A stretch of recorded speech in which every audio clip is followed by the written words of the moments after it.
was killing myself with the food I eat, toxic to my health, till I got the news. There's another path. Welcome to the New Health Conversation television show, coming to you live from our Denver, Colorado studios, also on Comcast channel 56, as well as streaming on consciousevolutionmedia.com. And I'm your host and moderator, Coach Steve Toth, and here with me, Peter Greenlaw, who's known as the world's most prominent health investigative scientist. Welcome to the show. Thanks, Steve. Our theme today is breakthroughs in high-performance neurofeedback. I'm very excited about that because it has to do with the brain, and I love the brain. The brain is just an amazing thing. And our guest today is Dr. David Dubin. He is an HPN and a LENS practitioner and has an extensive background in emergency medicine. As he's joining us somewhere from Los Angeles, California. Welcome to the show, Doc. Thank you. Very glad to be here. It's great to have you. And let's explain what HPN is and what LENS is so people understand, our viewers. Okay. They're both cutting-edge new brain technologies that allow the brain to reorganize itself and allows the brain to take advantage of its inherent neuroplasticity, or ability to change and grow. When I went to medical school, we were trained that once brain cells, neurons formed, that was it. They didn't really change for life. And over the last 10, 15 years, we're seeing that that's not necessarily true at all, that there's a lot of room for development and growth and change in the brain itself. So how this works is it tracks brain waves with a few sensors that are put on the scalp. And it picks up the electrical activity of the brain, just like an EKG picks up electrical activity of the heart. This is an EEG, electroencephalogram, that picks up electrical activity of the brain. And then it sends back to the brain an extremely tiny signal, very tiny, far less than a cell phone. In fact, if you put just a AA battery and you held it against your forehead, that's 1,000 times stronger than this signal, which you don't feel at all. And then that signal changes as your brain waves change, and it causes a slight fluctuation in brainwave patterns, and it allows the brain to get out of frozen stuck patterns. It allows the brain to reorganize itself, and it's like rebooting a frozen computer. And there's no other technology that works like this. It's not quite stimulation of the brain because the signal is too low. In fact, we think that's part of the reason it works, because the strength is so low and that it's constantly changing. It goes under the brain's radar, so to speak. Dr. Dubin, one of the things that I really want to be clear on, we've all heard of biofeedback. What's the difference? I mean, it already sounds incredible, but what's the difference between this and, say, biofeedback that I've heard of? You probably have heard of it, Steve, right? Sure. Yeah. Okay. It's completely different, completely different. Biofeedback's been around since the 1950s and 1960s. And the idea in biofeedback is that if we get information back in real time, we can learn to control a physiologic process we normally have no control over. Let's say skin temperature. If I asked you to raise or lower your skin temperature 2 degrees, you wouldn't particularly be able to do it. But if I put a sensor that measured tenth of a degree increments on your finger, and we hook that up to a monitor, and then every time your skin temperature happened to go up 1/10 of a degree, let's say a green bar would go up. And every time your skin temperature went down 1/10 of a degree, the green bar would go down. If I asked you to keep raising the green bar, you would likely be able to do it because you're getting feedback, you're getting information in real time. And that's interesting that you can raise your skin temperature, but why bother doing something like that? Maybe a party trick or something. But actually, it elicits a relaxation response, a parasympathetic relaxation response from the body. And that allows the body to relax. And biofeedback is for all intents and purposes, a way to train the body to relax. And you can do it with muscle tension also. You can tell when the muscle's getting tighter or looser on a very minor degree, micro degree. And with what's called galvanic skin response or electrical activity, conductivity on the skin. When you're more anxious, there's micro amounts of sweat. So there's salt, which makes electrical activity more conductive. So is that sort of like a lie detector works with that galvanic response? Is that sort of like that? Yes, that is part of the lie detector test. So they're not using it as feedback, just as a detector, but it's exactly the same. Now I want to give Dr. Dubin some. This is the researcher in the world. He's the most advanced, the guy that is really pioneering this whole field. So one of the things, Dr. Dubin, that I want to ask you is, how in the heck did you even, I mean, you were an ER doc, and I respect ER docs. I mean, you got to make a decision in 5 or 10 seconds. Somebody's lives are in their hands. So how did you switch from that to getting into high-performance neurofeedback in this whole field? I mean, I think that's a great question. Well, right? I was going to ask the same question. Oh, sorry. So we think alike. We think alike, but I was going to ask it this way. So Doc, finish this sentence. I left emergency, my emergency doctor practice, and also as a medical doctor, I left because I found this technology so compelling and important. I felt a personal obligation, almost a moral responsibility, to get it out to more people. Great. And I love that answer, and I also love it that you are one of those doctors that actually, not that most of them don't, most of them do walk the talk, but you actually use this technology on your own self. Talk about that for a second. Well, originally, I've always been most interested in brain and mind. And originally I was going to go to medical school to become a psychiatrist. Mm-hmm. And when in medical school we did our rotation in psychiatry, mine was at a really older VA hospital in East Orange, New Jersey. And it was just, people with chronic schizophrenia, chronic depression. We had very little by way of medication even that was helpful. And I found the whole experience so discouraging that I decided not to become a psychiatrist. And I became an ER physician instead. And so even though I became an ER physician, my interest in brain and mind was always prominent. And I got involved in meditation as a way of studying mind. And actually, this is kind of the connection that I made to neurofeedback. So I'll circle back and finish that answer because I didn't finish the difference between biofeedback and what I do now.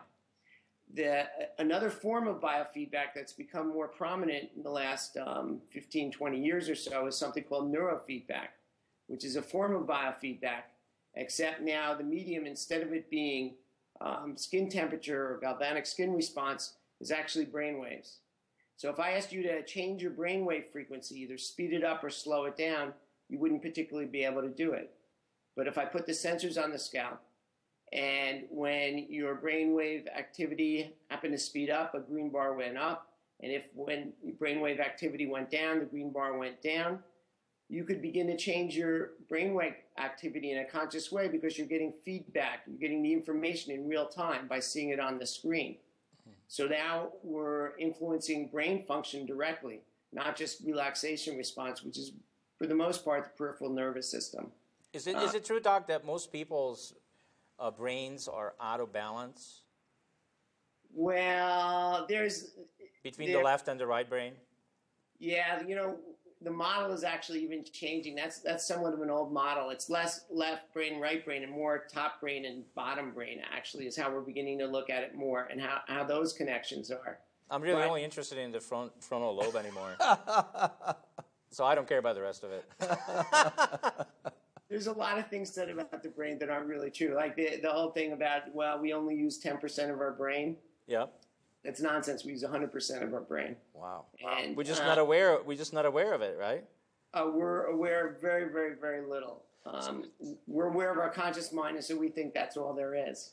So, Dr. Dubin, though, there had to be a point when you actually hooked the electrodes up to your own head And I mean, were you like nervous? Were you anxious? I mean, what happened? Because that would have that led you down this path. I mean, there was a point when like the first person did this. Am I right? Yeah.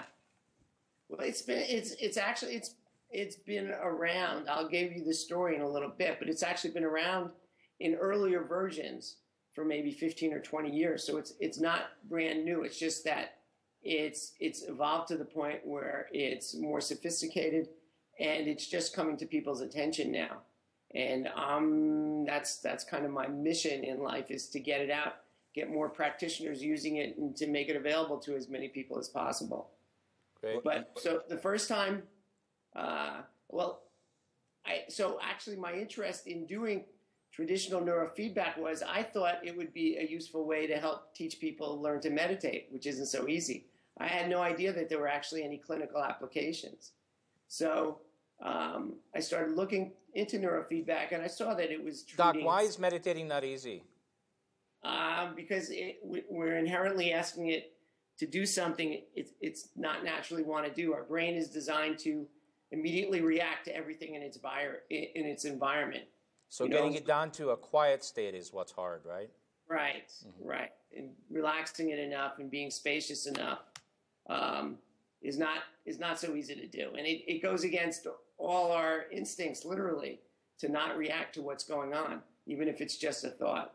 It's the old, our biology is to don't just sit there, do something. But this is the exact opposite. It's don't just do something, just sit there. Right. So it's really not very easy at all for the large majority of people. So I'm going to be really selfish now, and I'm going to tell you that I have 3 kids, and all 3 of them have OCD. And my youngest kid, who is 28, has it the worst. And I'm curious how, and I don't have OCD, so I don't know where they got it from. How does somebody get OCD anyway? We don't really know. We don't know. So how could you help my kids? Is my question. I don't have to necessarily know how they got it to help them, but how I can help your kids is this technology is effective in several general areas, and let me go through that, and you'll see how it can help people with OCD. One is emotional areas, so people with anxiety and depression. Anxiety in particular, it's probably the single most common feature of everyone that I treat. So it's effective like 90% of the time in anxiety. And not only is it effective in its results, but how quickly it acts. Most of the time, people begin noticing change the very first session. And it's also very helpful with depression. So in both of those, with anxiety, you start to feel calmer. You start to feel more relaxed. You're less reactive. You start to become more emotionally resilient, so that you either don't react as strongly, or if you react, you bounce back more quickly. You don't get stuck in it. People report that they start to be able to step outside themselves a bit, to be able to see the anxiety coming on. And so for the first time, have some sense of free will or ability to interact with their own anxiety instead of being completely overwhelmed by it. Doc, this is Peter again. So again, obviously there was the first time that you ever did, let's say, a version close to what's now available with high-performance neurofeedback. So what did you experience? What I experienced was relaxation. I felt my body, my brain and body just kind of settle in. It was almost like shh. And I felt more grounded, and I felt relaxed, and I felt less reactive, and I felt just more open. And this goes to point out that it's not just dealing with pathology, but it's very helpful if you don't have problems at all. We use it for peak performance in athletes, musicians, etc. But it allows your brain to operate in an optimal fashion. As a friend of mine once said to me about this, he said, possibly the only person on the planet who couldn't benefit by this is the Dalai Lama. And I think that may very well be true. So let me give full disclosure, Steve. I've had several of the high-performance neurofeedback. It's beyond comprehension. I mean, he'll tell you in my first session, first of all, It was over. I didn't even know it had started. All I know, I was sitting in his gorgeous office. He's in Santa Monica, California, with this beautiful view of the mountains. And like he said, everything slowed down. It was just unbelievable after just one session. So I can say with firsthand knowledge, this is something I actually did. I met the brilliant Dr. Dubin, and that was one of the ways that I interested him coming on our show, which this we want to be telling the world about. Do you agree with anxiety, absolutely. depression, Absolutely. etc.? Because what we feel that what's required really in order for people to change their lives is we have to be able to slow down. Absolutely. We have to become awake and we have to become conscious, and we have to be able to make choices from a place where it's not driven by our ego, but it's driven by what's in the best interest of our higher self. Do you agree? Yeah, it's hard. Unless you're relaxed, you really can't do that because you're still always in slight defensive mode or aggression mode or fear mode. It's really hard to be able to use our brain and mind in that way. In a way, our reptilian brain is running the show, right? Absolutely, absolutely. It's like we're not designed to be wise. We're not designed to be even happy, particularly by biology, by evolution. We're designed to survive and propagate our genes. So in certain ways, being neurotic, being over-aggressive may suit that purpose better than being kind and wise, actually. So let's talk about anxiety or depression for just a moment. So when you talk about this, getting the brain unstuck, can you just expand on that a little for our listeners? Because, I mean, it still is like, really, this is like science fiction or something, but I've experienced, so I know. I don't understand how it works, so I think the listeners would be fascinated when you say this unstuck part. So how does that work? Let's just talk about anxiety and depression for a moment, because obviously it's such an enormous problem that we now have in our world today, evidenced by, I think, the most popular 10 drugs are for anxiety and depression. You'd know better than I do. So this treats really a range of things, and we'll discuss them long term, but everything from traumatic brain injury to ADD to anxiety to depression. It's helpful in autism and in OCD, which we'll get to. And what these come about for different reasons. How can one treatment affect all of them? And the model that we have from traditional medicine, especially with drugs, is you find a specific cause and you find a specific drug for that cause. But that's not what's working here. What all those problems, pathologies have in common is that the end final pathway is they're stuck in some negative dysfunctional pattern, whatever it is. And so what HPN does is not give them a cure. It just helps them get out of whatever pattern there is. So you change the pattern? Right. Well, we disrupt it. It's a micro disruptor, actually, is how we think of it. So it's like it's just like when I'm interrupting you on the show. That's a disruption. And if you are open, then something great could come out of it. If you're not, you're going to resist me, and hell is going to break loose. Right? No, it's actually very true, and that's why we think the fact that it's such a small micro stimulation is why the brain responds. Like if such a tiny signal that we send back in brief has such a powerful effect, why don't we see dramatic immediate effects when we're on the cell phone or walking past a high tension wire? It's for two reasons. One is that a cell phone, a high tension wire, it's a steady frequency. It's one preset frequency. And it's also very, very high. The brain can adapt to a preset frequency, kind of hunkers down in a way, and it adapts. But this signal is constantly changing as the brain's changing. It's in essence, a mirror image of the brain plus an offset. So the brain cannot adapt to it. And so the brain gets influenced. So we're not telling it exactly the right way to be.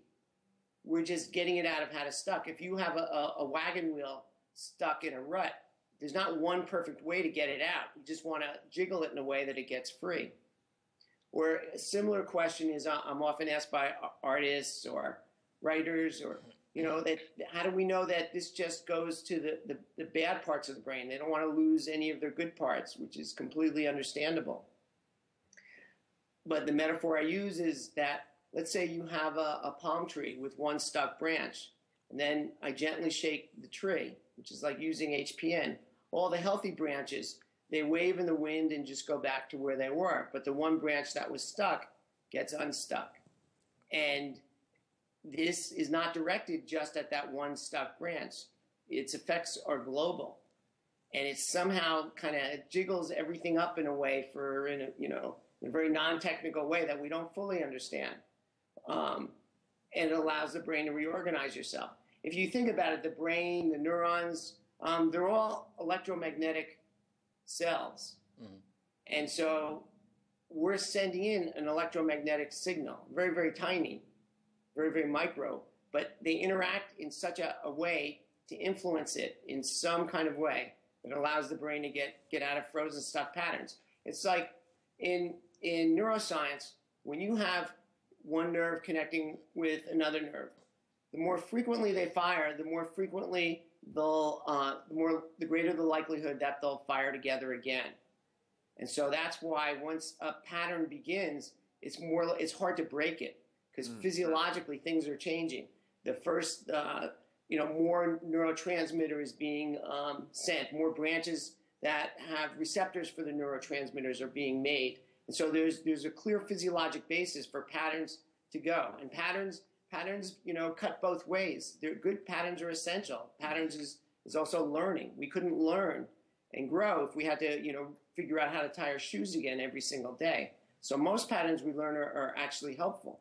But there are a small subset that are real obstacles for us. But they're very hard to change. And that's why so many are the best of our resolutions don't really go anywhere, or not for very long. We need to address this really on a neurophysiologic basis, on the level of brain. So January 1st, everyone should be doing high-performance neurofeedback with their New Year's resolutions. That's what you're saying, right? Absolutely. I gave up New Year's resolutions years ago because they didn't work for me. And that's the limit of insight therapy, psychotherapy. Therapy can be extremely helpful in giving people an understanding of themselves, in helping them get a better view of how they might live and how they're unnecessarily repeating patterns. But when anxiety or depression becomes entrenched, it has a physiologic life of its own. And developing more insight isn't necessarily going to help you get past that anxiety, even though... I thought therapy was only good for one thing, and that is have one human being bond with another human being. There's a lot of truth to that. If they have never done it before, here's your opportunity. Well, they've studied this for years, and they've never found one type of therapy consistently better than any other type of therapy. And what it does come down to is the relationship between the therapist and the person, the client. Yeah, I figured you would know something about that. So are there any unintended consequences for this therapy that you created or founded?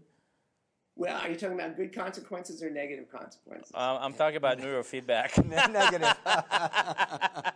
Well, there's no negative consequences per se. The side effects are unintended ones, positive and negative.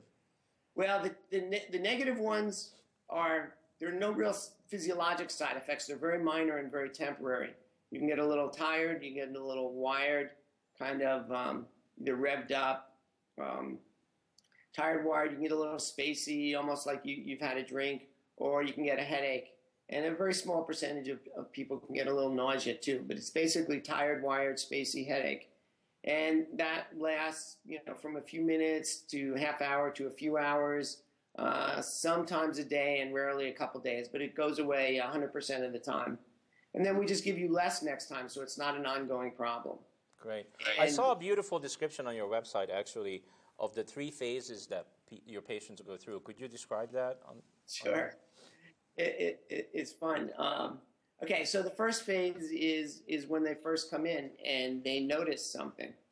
And everybody's skeptical, and everybody's on guard against placebo or being fooled or talking themselves into it. So they're not sure whether or not it's real or not. They're not sure whether they're just having a good day or they're more relaxed because they're comfortable at being in my office and talking to me. So that's phase 1. They're not sure if it's real or not. That usually only lasts a week or two, maybe a few weeks, because then as the pattern grows and it starts to become more consistent, it's growing, but it still wears off because it's temporary at first. Now they're sure, they know something is going on, but it's too good to be real. So they're afraid to really believe in it yet. That's phase 2. Wow. Phase 3 is what happens over the next couple months is it lasts longer and longer, and you get used to it. In fact, one of the most common remarks that people make is that they feel more and more themselves. They feel like this is who they really are.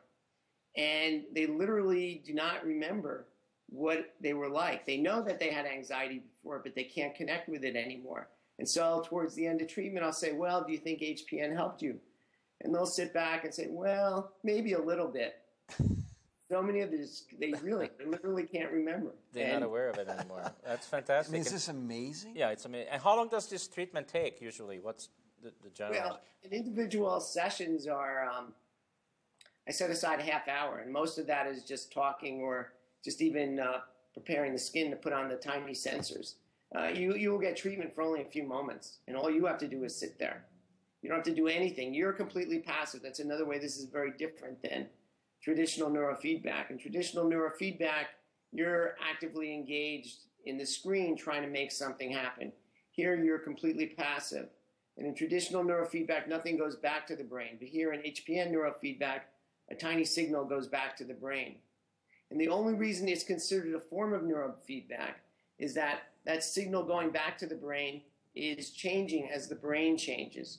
So that signal is also a form of information to the brain. It's telling the brain something about itself. It's telling the brain what its own brainwave frequency is. So just in that very narrow way is it considered neurofeedback. Many people wouldn't even consider it neurofeedback. And I actually don't think of it as neurofeedback myself, but the name's there for now until we come up with something better or different. But it's really unique. The technologies I'm describing does not work. There is no other technology that works like I'm just describing it now. And Doc, what's very interesting, at least for me, you said that in most cases people need like 20 treatments or something, and then basically they're done for life. I mean, they can maybe come back for a tune-up, but I thought that was so fascinating. Steve, just imagine, just like 20 treatments and you're done. Yeah, for most things. It's the fact that I don't say it's permanent, but I like to say it's enduring. So for some people, that is all they need. It averages about 15 to 20 sessions for most things, not everything. And it's easier for the brain to stay in a functional situation than compensate for a dysfunctional one. The brain, like every organ, is designed to heal itself, like the liver, like the spleen. And it only makes sense. We wouldn't have survived as a species if every organ that we had is built-in mechanisms to heal itself. And with the things we're talking about, the brain got stuck, and we're just getting it unstuck and allowing it to heal itself. We're not healing it. We're just getting it out of where it's stuck. The brain's reorganizing itself. We figure the brain is smarter and knows what to do about itself better than us.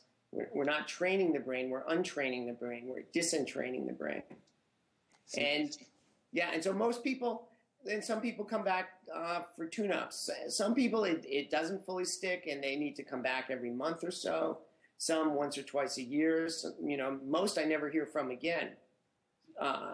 Some just go back into really stressful lives and so start to get anxious again, and then they needed tune-ups. But it's remarkable that it does persist and endure in a really healthy way. And do you really know, like, why it works? I mean, you described to us how it works, but do you know why it works?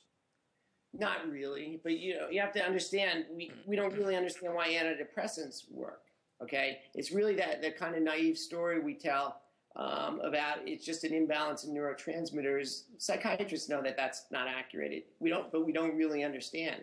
We're so used to so many treatments, we're used to them, so we assume somebody knows how they work. But actually, we don't really know in a fundamental way how most of those things work. But what we do know is that this is extremely benign, extremely safe. In its earlier version, this has been happening for 20 years. We don't have a single report off from having done this. And how many doctors have access to this type of treatment in Well, the they US? don't know about it. See, it's not even, there's been no kind of marketing, publicity, very little research, which is why I've taken it upon myself to get research done, to get research going. I'm involved in 2 projects right now. The first that I helped get started, but I'm not actively involved in now. And the second is I'm doing the research. Our group is doing the research itself. And the first is we're treating at University of California in San Diego. This pilot study is treating 20 former Marines with traumatic brain injury and or PTSD, post-traumatic stress disorder, with HPN. And then the study I'm conducting personally, our group, is we're treating 30 former NFL football players with traumatic brain injury, with post-concussive syndrome, and treating them with HPN. And we're just right in the middle of this right now. Our first 2 players have hit are about 16, or 2/3 of the way through what we're going to do. And what's happening? I'm dying to know. Tell me what's happening. Well, what's happening is I'm seeing what I'm used to seeing when I treat traumatic brain injury. It responds very, very well. It's the TBI is a whole conversation in itself, and there's a whole range of complicated symptoms that aren't always associated with TBI. But one area that responds, beginning with the first session, are the emotional areas.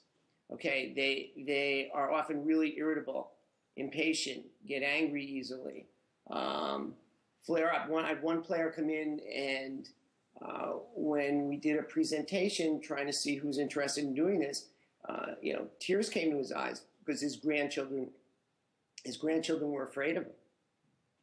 And wow. So wives would come, and so with all of that, they're much less reactive. They're calmer. They're more cheerful. Their sleep is starting to improve. The headaches are going away. So all those start really, literally in the first, second, third session. And we just build on it. Sessions, improvements are temporary at first, and then as we do it, they last longer and longer and become more entrenched in a positive way. What we're also seeing is almost universally there's loss of memory. There's cognitive dysfunction. And in some of these players, it's really quite extreme. And that's starting... Short-term memory, you mean? Short-term memory. Term. I mean, this study is designed to look at moderate traumatic brain injury, not dementia, not this CTE or chronic traumatic encephalopathy, but we are starting to treat a few of those players. I mean, some of them are, it's really profound. I have one player who,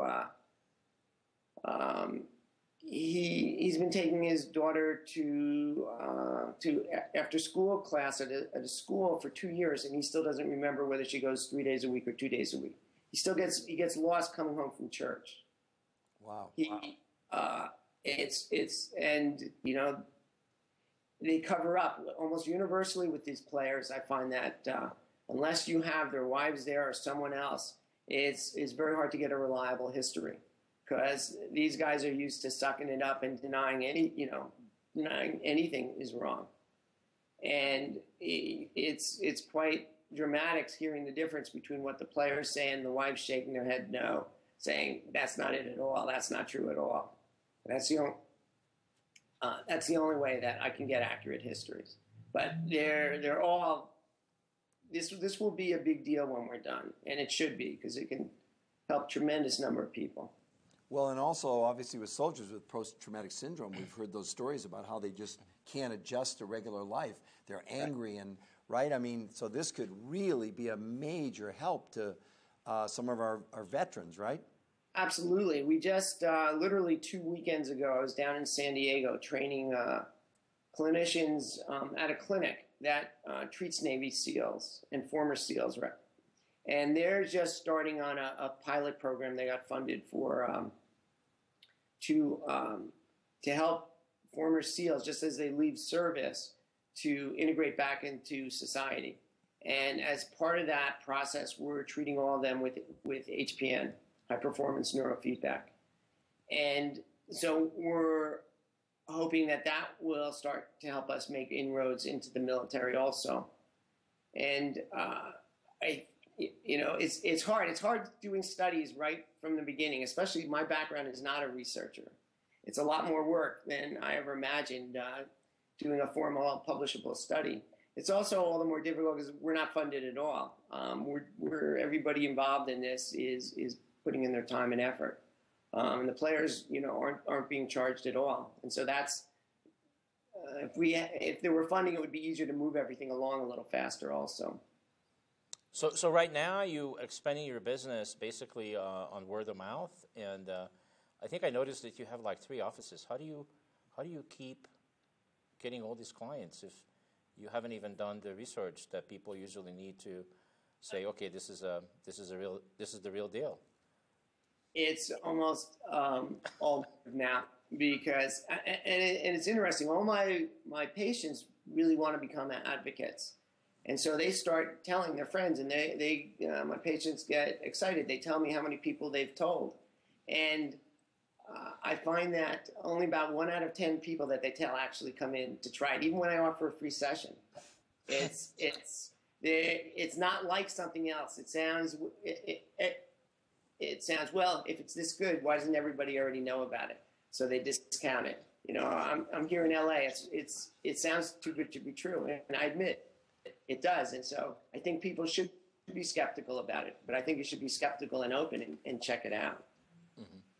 Well, that's our show. That's our motto, is about bringing this to the world. And I honestly, Steve, I'll tell you, I think I did 3 or 4 treatments, and it's unbelievable. I'm going to literally, because I'm pretty busy, but I'm going to fly out there and literally just spend a week with them and just do treatment after treatment because I felt so amazing and so calm. But you got to understand what he's talking about. Again, we're talking about these preventative interventional technologies that the world's not flat. And I want to give Dr. Dubin the credit. He's teaching other clinicians how to do this particular technology, which is way advanced. And of course, they're always down on what they're not up on. That's what all the doctors tell me all the time. So they look at this and go, well, wait a minute, they're used to giving our favorite prescription drugs, right, for depression and all those kind of. Right. So this is way out of the box, but it doesn't mean it's not working. Right. Yeah, that's what I'm hearing, yeah. And I'm curious as to what's your plan to get this out to as many people as possible. Basically, that was the whole point of treating former NFL players and military is get the results. We're going to videotape testimonials, and when we make this public, really that's going to be the big launching point for letting the world know about it, because I think these will receive a lot of publicity.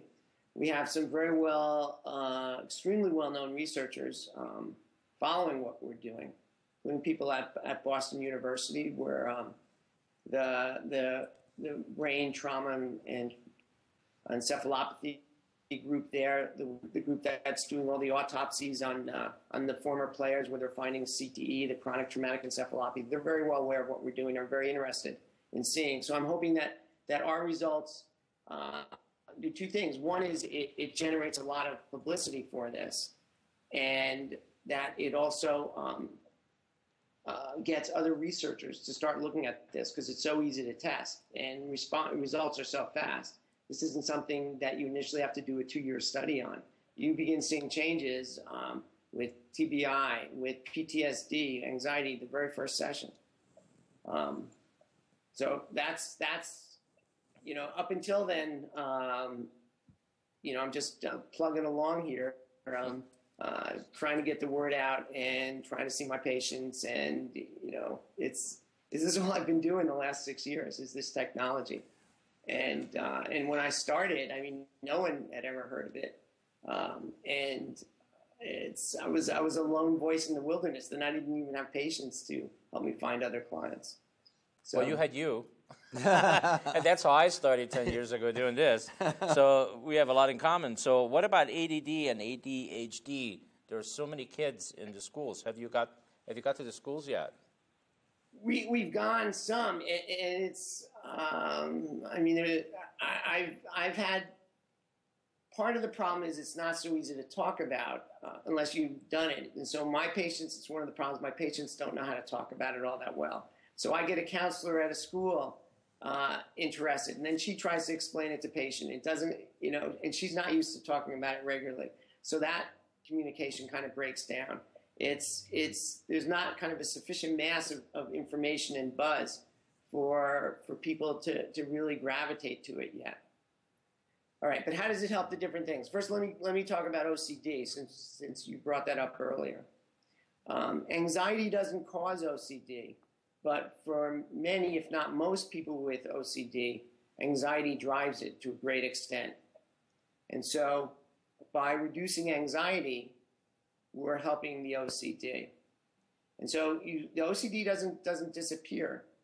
What my experience with patients is that when there's anxiety and your OCD is active, all those obsessive thoughts are right there in the forefront, and they can't get away from them. But when they're calm and relaxed, those thoughts recede more to the background, and they become less of a big deal, less of a problem. If someone has OCD but no component of anxiety, I find it's not as helpful. But the majority of people do have a strong anxiety component, so it makes a big deal. That's why this is very helpful for autism also.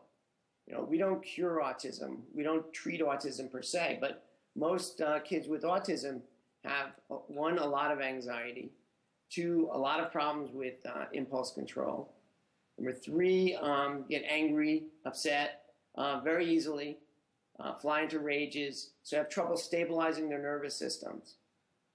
And HPN, high performance neurofeedback, is excellent for all those. It diminishes the anxiety starting right away.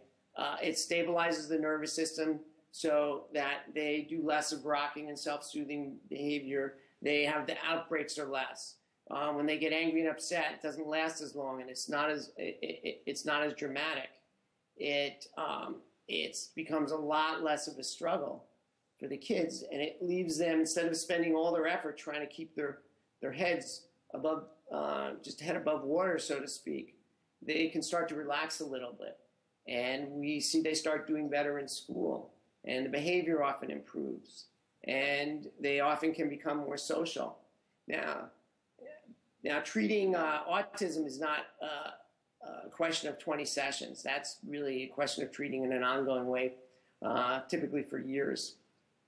So that it's a much bigger challenge. But every kid with autism should also have this as part of a therapy to see if it works. And it does. It really helps the majority of them to a significant extent. It won't cure autism, but it helps with the symptoms in a really significant way. Great. Well, we're going to have a show actually after this that's pretty much dedicated to that subject, right. autism, so it will be interesting. But I just wanted to share something about, I don't know how many people you know that have OCD, but I'm just going to describe one situation with my youngest. Well, so his thing is his house has to be very, very clean, and everything has to be in order. I mean, everything is clean. He cannot handle dirt, nothing like that. And consequently, he doesn't invite anybody to his house, including me, because if I go in there, I'm going to mess it up. I'm going to mess it up, and that just upsets him. And what I had a real hard time experiencing, where I actually started crying, he washes his hands like for 20 minutes. Right. And it's not something I can watch. I have to walk away because I can't help him, you know. And he just washes his hands for 20 minutes, and it's like, dude, you're not going to have any skin left pretty soon, and it's not going to get any cleaner. But that doesn't help. So I just kind of left him. But he improved a lot in the last few years. He's not as obsessive about these things, as he used to be. Yeah, it's sad hearing stories, and I feel for you. It's very difficult, and that's why with OCD, we can help to the extent that anxiety is a component of it. And with someone like your son, it's not the total answer, obviously, at all. There's behavioral therapy, there's cognitive behavioral therapy, and there's various other things. And hopefully, with medication, we'll find more beneficial medications also. But it's a very difficult situation. Okay, cool. So, I mean, sounds really intriguing, and I understand that you're dealing with some. I mean, you've been doing it for 6 years. You can't even say that's new anymore. No. What we say, if you spend 10 years, you put the work in and the energy in, where you become an expert at it. So you're there almost. So how do you see this? I mean, it's like every one of our guests that we had on, ever since we started this show, you're about changing the world, really. That's what you're about. How do you respond to that? I look at it at a more micro level. I help people one by one. I don't think about it really in terms of the world so much. And here's something that can be so profoundly helpful, and it's so easy to do, and it doesn't require, so easy to train people to do, that it can just benefit, it can just help so many people to be who they are and to not. Yeah, but this needs to go viral, Doc. If it goes viral, you're going to change the world. Right. He's being too humble. What's wrong with that?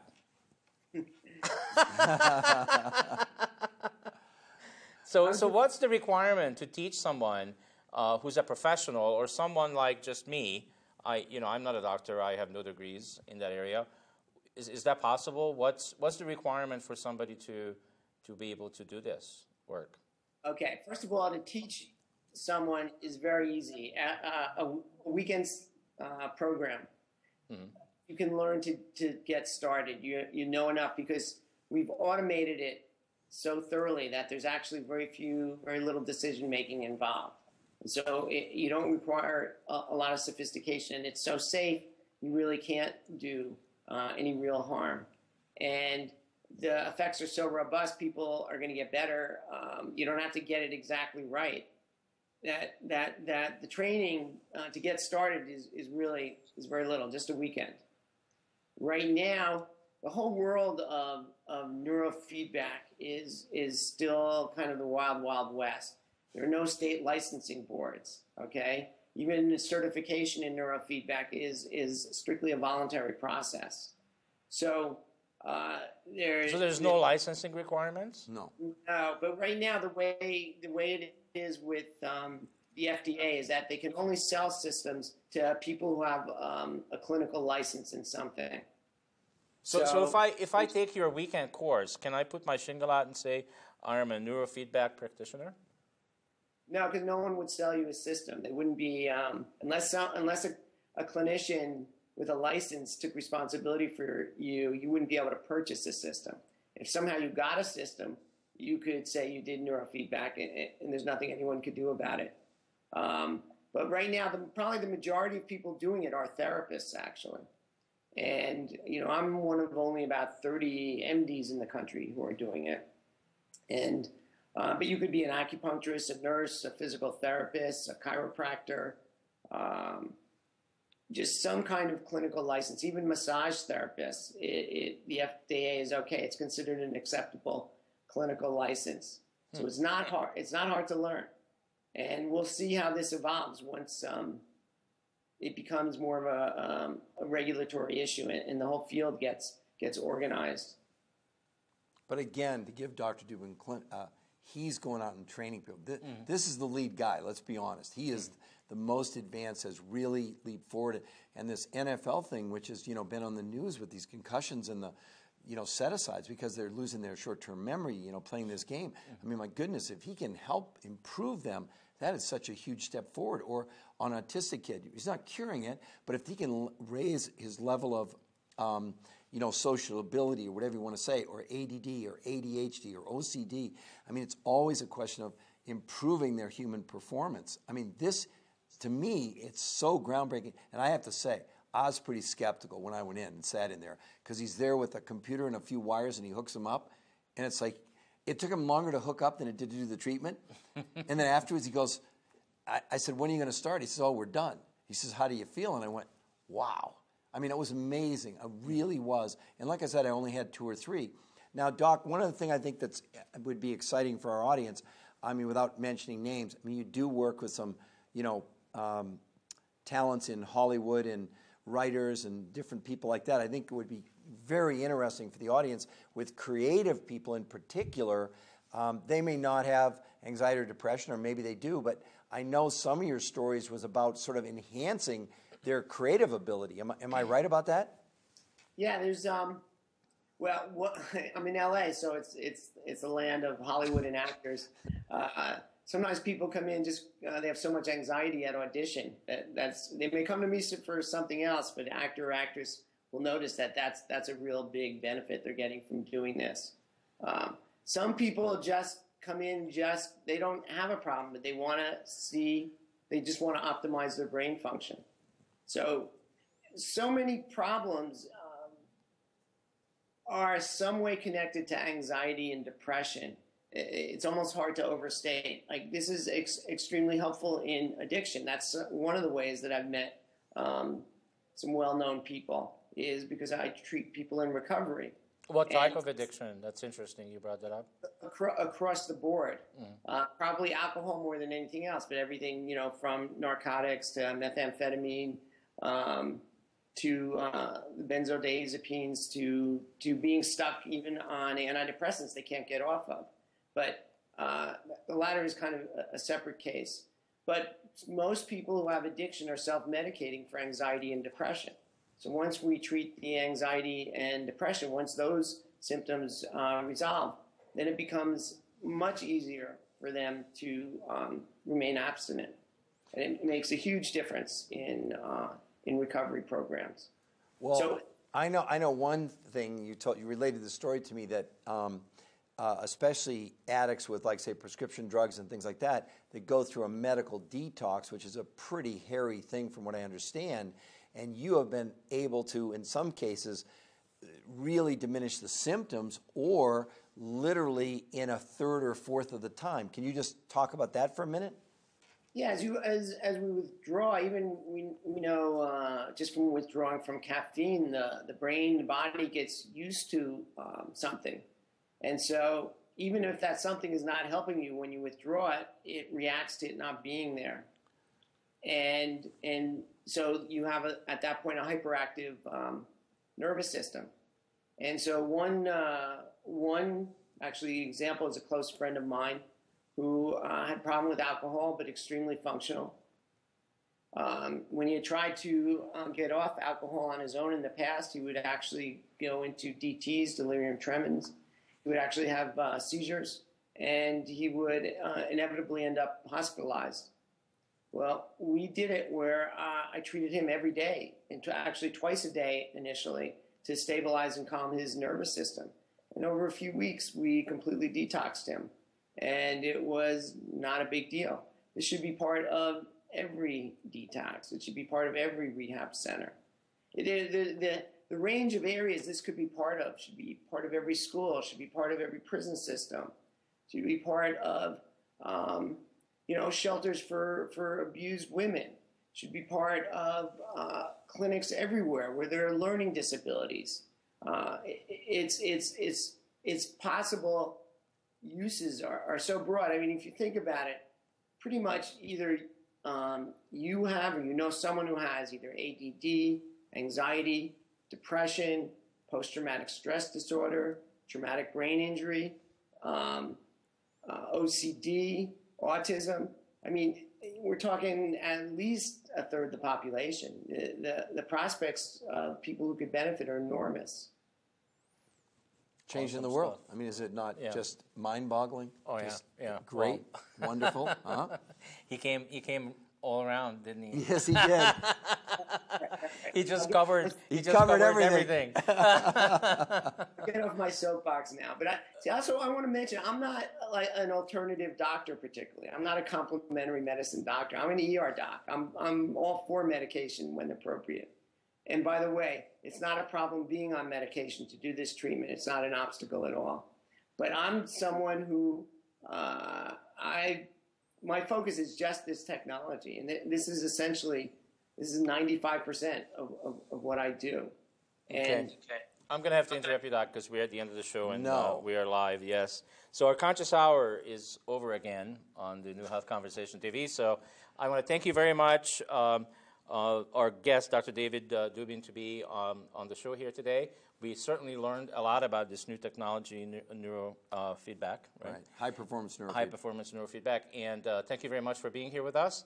And if everybody out there that viewed us and will be viewing us, if we touched, moved, and inspired you in any way, especially Dr. Dubin, come back and watch us next week on our next show, because we're going to continue giving you all these solutions that what Peter came up with, the Tidot syndrome. These are the solutions that you've been asking us. Thank you very much. We love you all, and we'll see you next week.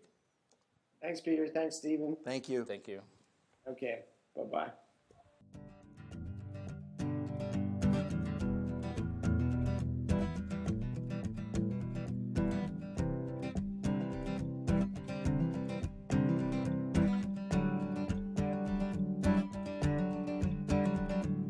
I was killing myself with the food I eat, toxic to my health, till I got the news. There's another